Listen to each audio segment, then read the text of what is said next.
बच्चों, एमएच ज्ञान संगम पर आप लोगों का स्वागत है। आज हम कक्षा 12 जीव विज्ञान से मानव में निषेचन एवं भ्रूणीय परिवर्तन से संबंधित 25 एमसीक्यू लेके आए हैं। बच्चों, इसमें पहला प्रश्न है आपके,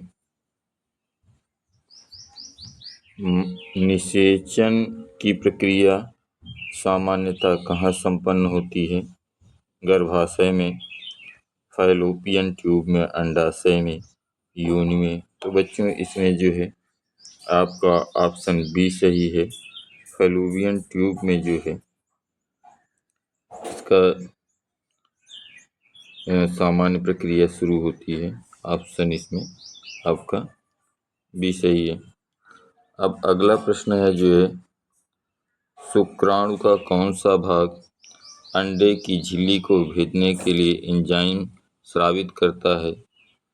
तो आपके है पुच्छ, मध्य भाग, एक्रोसोम या केंद्रक। तो इसमें आपका जो है ऑप्शन सी सही है।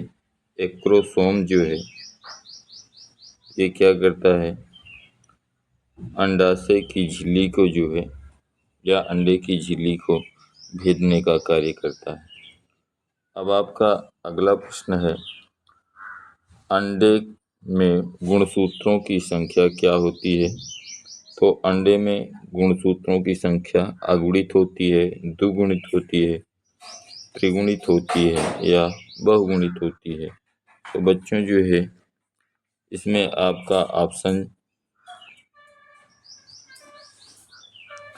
बी आपका सही है, ये द्विगुणित होते हैं।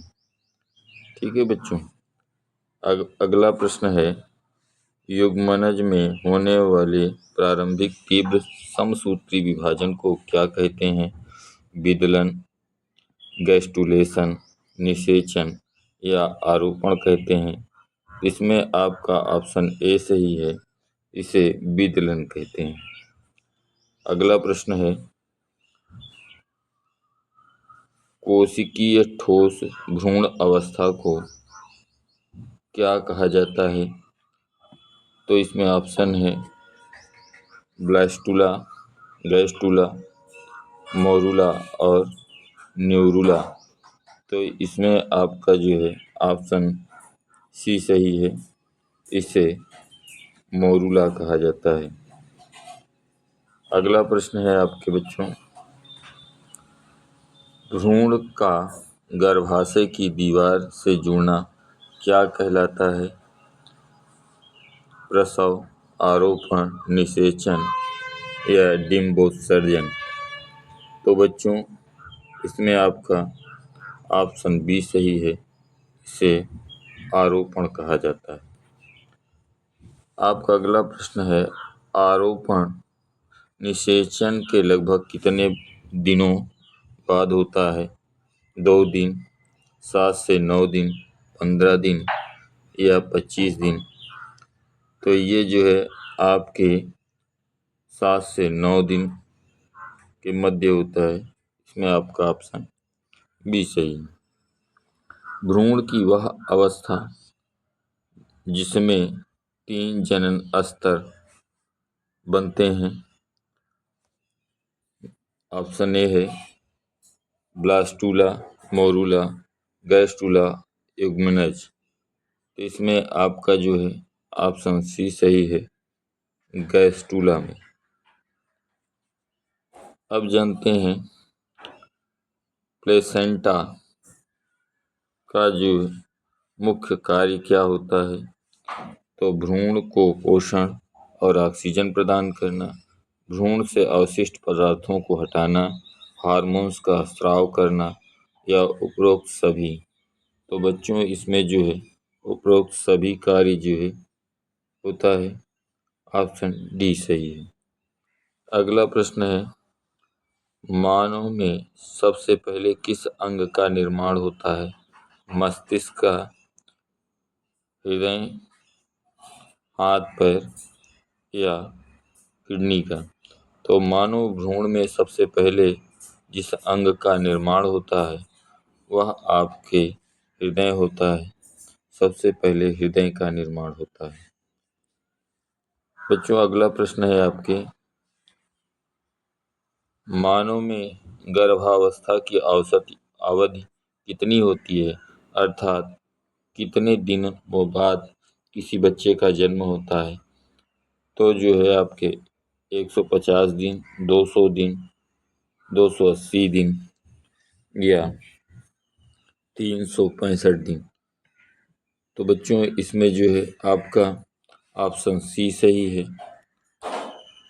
लगभग 280 दिन के उपरांत किसी शिशु का जन्म होता है। अगला प्रश्न है, भ्रूण को बाहरी झटकों से बचाने वाला तरल पदार्थ कौन सा है? बच्चों, जब जो है कोई बच्चा गर्भाशय में होता है तो उसे बचाने के लिए उसके चारों तरफ एक लिक्विड होता है जो बाहरी झटकों से बचाता है। ऑप्शन है एम्नियोस्टिक द्रव्य, सीरम, रक्त, अंतःकोशिकीय द्रव्य। तो बच्चों, इसमें आपका ऑप्शन ए सही है। एम्नियोटिक द्रव्य कहा जाता है उसको। अगला प्रश्न है, किस हार्मोन्स को प्रेगनेंसी हार्मोन्स कहा जाता है जो प्लेसेंटा द्वारा स्रावित होता है? इसमें ऑप्शन है टेस्टोस्टेरोन, फिर है HCG, इंसुलिन, एड्रियोनेलिन। तो इसमें आपका जो है ऑप्शन बी सही है, ह्यूमन क्रॉनिक। ये आपका ऑप्शन बी इसमें आपका सही है। अगला प्रश्न है, शुक्राणु और अंडे के केंद्रकों के संलयन को क्या कहा जाता है? तो सिनगैमी, एपोमिक्सिस, पार्थेनोजेनेसिस या इनमें से कोई नहीं। तो बच्चों, इसे जो है सिनगैमी कहा जाता है। ऑप्शन आपका ए सही है। अगला प्रश्न है, भ्रूण के किस जनन स्तर से तंत्रिका तंत्र का विकास होता है? एक्सोडर्म, मेसोडर्म, एंडोडर्म या इनमें से कोई नहीं। तो बच्चों, इसका विकास एक्टोडर्म के स्तर पे होता है। अगला प्रश्न है, विदलन के दौरान कोशिकाओं का आकार बढ़ता है, घटता है, स्थिर रहता है? पहले बढ़ता है फिर घटता है। तो बच्चों, इसमें आपका जो है ऑप्शन बी सही है, घटता है। अगला प्रश्न है, ब्लास्टोसिस्ट के बाहरी स्तर को क्या कहते हैं जो पोषण में मदद करता है? तो है ट्रेफोब्लास्ट, इनर सेल मास, जोना पोसिडा, कोरोना एरिएडा। तो बच्चों, इसे जो है ट्रोफोब्लास्ट कहा जाता है। इसमें आपका ऑप्शन ए सही है। अगला प्रश्न है बच्चों, वह नली जो भ्रूण को प्लेसेंटा से जोड़ता है, मूत्र नली, गर्भनाल, फैलोपियन नली या शुक्रवाहिका? तो इसमें आपका ऑप्शन बी सही है बच्चों, गर्भनाल। यह बच्चों को गर्भावस्था में पोषण प्रदान करता है। ये आपका ऑप्शन बी सही है। अगला प्रश्न है, अंडोत्सर्ग के बाद शुक्राणु कितने समय तक निषेचन के लिए जीवित रहते हैं? 12 से 24 घंटे, 5 दिन, 10 दिन या 1 महीने?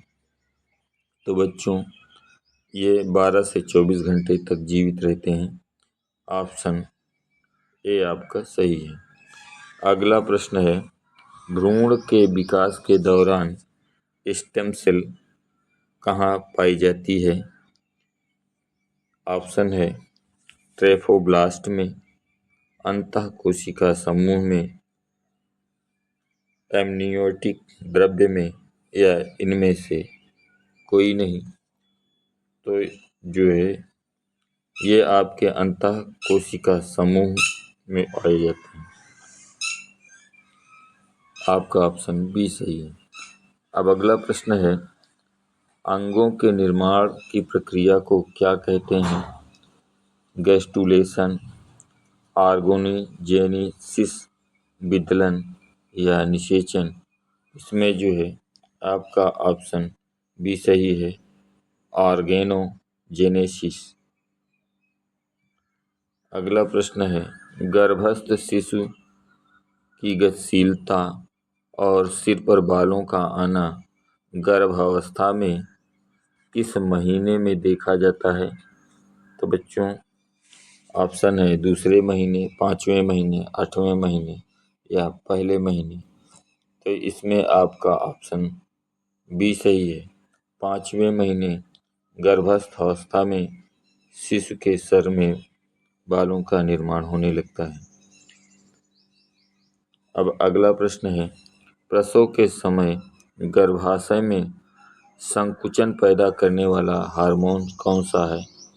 ऑक्सीटोसिन है या प्रोलैक्टिन है, एस्ट्रोजन है या प्रोजेस्टेरॉन है? तो इसमें आपके जो है ऑप्शन ए सही है, ऑक्सीटोसिन हार्मोन है जो गर्भाशय के संकुचन में सहयोग करता है। अगला प्रश्न है, अंडे का वह आवरण जो शुक्राणुओं के प्रवेश के बाद कठोर हो जाता है ताकि दूसरे शुक्राणु प्रवेश न कर सकें। उसमें ऑप्शन है आपके कोरोना एडिएटा, जोना पेलुसिडा, प्लाज्मा झिल्ली या उपकला। तो बच्चों इसमें आपका ऑप्शन बी सही है, इसे जोना पेलुसिडा कहा जाता है। अगला प्रश्न और अंतिम प्रश्न है, द्विरूपी जुड़वा कब बनते हैं? अर्थात ट्विंस बच्चों का जन्म कब होता है? इसका रीजन क्या है? इसमें जब एक ही जायगोट दो भागों में बंट जाए, जब दो अलग अलग अंडों का निषेचन दो अलग अलग शुक्राणुओं से हो जाए, जब एक अंडे का निषेचन दो शुक्राणुओं से हो या इनमें से कोई नहीं। तो बच्चों इसमें जो है आपका ऑप्शन बी सही है, जब दो अलग अलग अंडों का निषेचन दो अलग अलग शुक्राणुओं से हो जाए तो ऐसी स्थिति में जुड़वा बच्चों का जन्म होता है। तो इसमें आपका ऑप्शन बी सही है। बच्चों ये 25 प्रश्नों की श्रृंखला आप लोगों को कैसी लगी? कमेंट्स कीजिए, वीडियो को लाइक किया कीजिए और इसे शेयर भी किया कीजिए और इस चैनल को सब्सक्राइब करें। धन्यवाद।